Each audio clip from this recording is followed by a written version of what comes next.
আসসালামু আলাইকুম। Family foods BD recipe channel থেকে সবাইকে স্বাগতম। আশা করি আপনারা যে যেখানে আছেন সবাই ভালো আছেন। আজকে আমি এই শীতের খেজুর গুড়ের পায়েস রান্না করে দেখাবো। এটা সাধারণ পায়েস হবে না, একদম শাহি স্বাদের পায়েস হবে, যেটা মুখে দিলেই মিলে যাবে। চলুন মূল রেসিপিতে আমরা চলে যাই। তার জন্য আমি নিয়েছি 2 লিটার গরুর তরল দুধ। আপনারা চাইলে বাজারে কেনা প্যাকেট দুধও নিতে পারেন।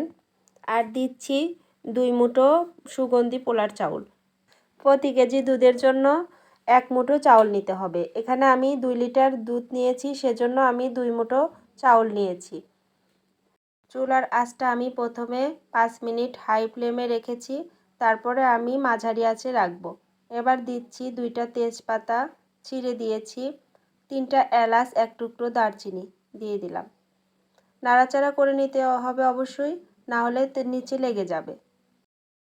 এভাবে আমি 10 মিনিট রান্না করার পরে আস্ত মশলাগুলোকে আমি উঠিয়ে নেব।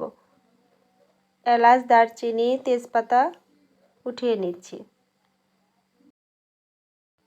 এ পর্যায়ে আপনারা সামান্য লবণ দিয়ে নেবেন, কারণ মিষ্টি খাবারে একটু লবণ দিলে স্বাদটা বেড়ে যায়।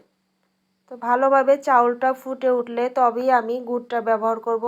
আমি চেক করে নিচ্ছি চাউলটা কি পরিমাণে ফুটেছে। তো আমার চাউলটা অনেক ভালো ফুটে উঠেছে। এখন আমি খেজুরের গুড় ব্যবহার করব। অবশ্যই আপনারা এই শীতে খেজুরের গুড় দিয়ে পায়েস রান্না করে খাবেন, কারণ খেজুরের গুড়ের পায়েসটা অনেক বেশি স্বাদের হয়। তো বাজারে এখন অ্যাভেলেবেল খেজুরের গুড়টা পাওয়া যাচ্ছে। তো আমি এখানে 1 কাপ খেজুরের গুড় দিয়েছি। আপনারা চাইলে কম বেশি করতে পারেন, যে যেমন মিষ্টি খাবেন সেই পরিমাণে গুড়টা ব্যবহার করবেন। তো আপনারা যখন খেজুরের গুড় দিয়ে পায়েসটা রান্না করবেন, আমি যে খেজুরের গুড়ের স্মেলটা এখন পাচ্ছি, আপনারা যখন রান্না করবেন তখন আপনারাও পাবেন।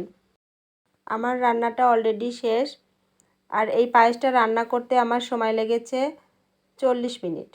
খেজুর গুড়ের এই মজাদার পায়েসটা যদি আপনাদের কাছে ভালো লেগে থাকে, অবশ্যই আমার চ্যানেলটাকে সাবস্ক্রাইব করবেন, লাইক, কমেন্ট, শেয়ার করবেন। আর একবার হলেও বাসাতে ট্রাই করবেন এই শীতে মজাদার রাজকীয় স্বাদের খেজুর গুড়ের পায়েস। সবাইকে অনেক ধন্যবাদ।